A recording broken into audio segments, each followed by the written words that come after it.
about some of your hockey journey into your later years, into your high school days, and also getting into college? Like, can you tell the viewers a little bit about that? Yeah, I probably have had one of the most wild journeys, I would say. I went to 5 high schools in 4 years. Not in a military family, it's just me trying to play hockey. So like I said, I started playing for Pens Elite. I tried out my 7th grade year, made it for my 8th grade year. So that was my first year AAA.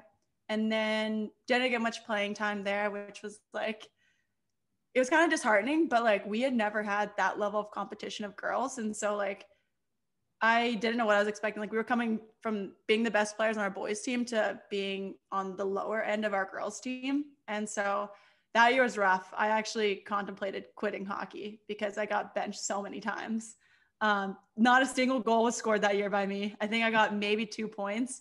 And I was like, I'm never letting this happen again. And so my 9th grade year, I stepped it up quite a bit for my 14 and under team. I think I got, well, whatever. I got more than 0 goals, that's for sure. And then I became captain of that team. And so like, I think it helped going from a boys coach, because like my first year 14U, we had a male who had coached like juniors and boys and all that. So he treated us like boys.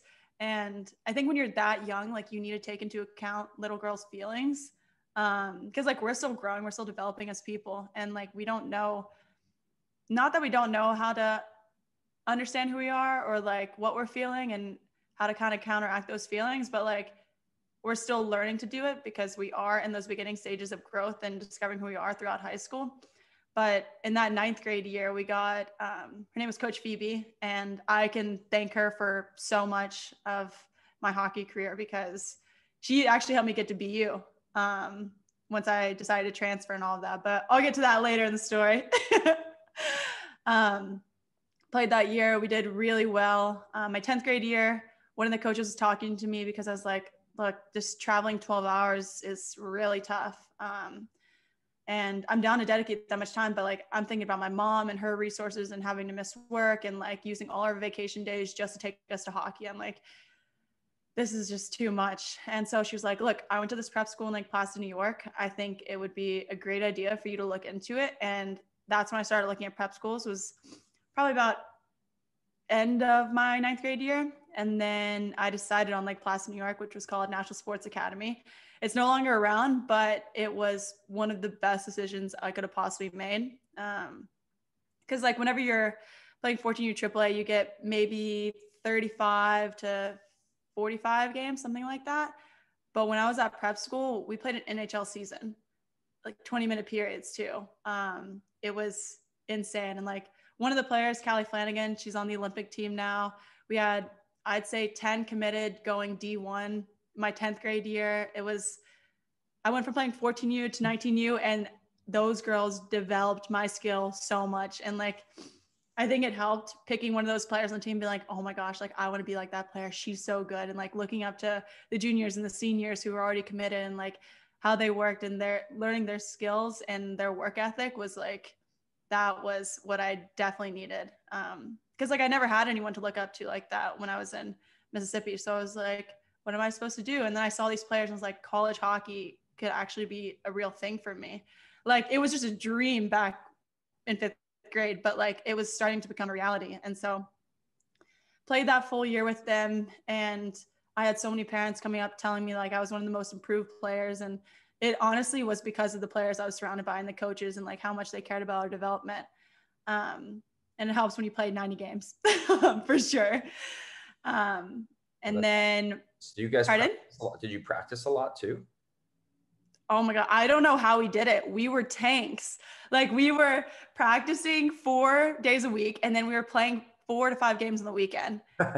And yeah, and we had a winning season. We were lifting, we were doing everything. I think we were 50, 23, and like 7 or something by the end of the season. It was so wild.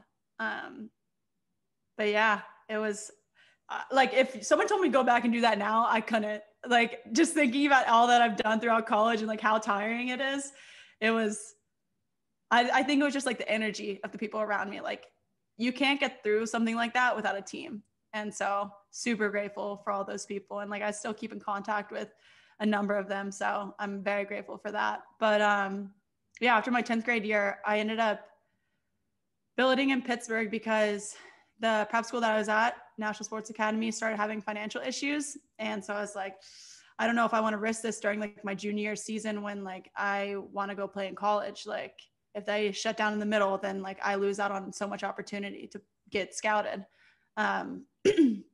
So I ended up living with a family in Pittsburgh for that year. And I went to a school called Quaker Valley and practicing with the boys teams, but like I couldn't play the high school games. And then it was nice. Like I could actually practice with that team, not just on the weekends. And so played out that year. We did okay. Wasn't our best season. And then I was like, well, I kind of just like want to go home now. Like I don't want to stay here and like finish out the rest of the school year. And so I went to my fourth high school I went to that school in Texas for about 2 or 3 months. And then I was like, all right, I'm going to go back to Pittsburgh now. Like, I trained in Dallas, and then I went back up and I built it with a different family that time around. So when you went to Dallas though, is that where your family was, or you built it there as well? My mom had just moved there the year before. And so I was always living with her, and yeah, it was weird. I didn't have a lot of friends down in Texas. So I was like, all right, I'm just going to skate every single day. I got a job at the rink, got free ice time. It was the perfect gig. Yeah, there's a lot of that down there. And I think it's a really good thing. I know when I went to school at Quinnipiac, they were the town rink. They're offering, kids to be able to work there. Either they ref, they score keep, or they help out around the rink cleanup type stuff. Yeah. And then they get free ice, whether it be, I don't know if it's like public skating or when no one's on the ice. I think that's such a great thing for younger, the younger ages, because it just allows them to do what they want to do. And also if they want to get on the ice and improve, it gives them that access as well, rather than, we're around in my area, it's like really hard to get ice time. And yeah, they do have drop-in hockey, like stick and puck stuff, but that's starting to grow here. Like sometimes you have to use rubber pucks, and that's not, it's not realistic. It's just more for like the recreational and the new hockey players. Then there's public skating, which is great, of course, but it's really, really hard for kids to just go on the ice and work on their stuff. It's quite hard. So yeah, that's one thing I've seen around the US that they do a great job of, is there's always someone using the ice for the most part. And there's so many ice rinks. I think that's also a big benefit. Yeah, definitely. Like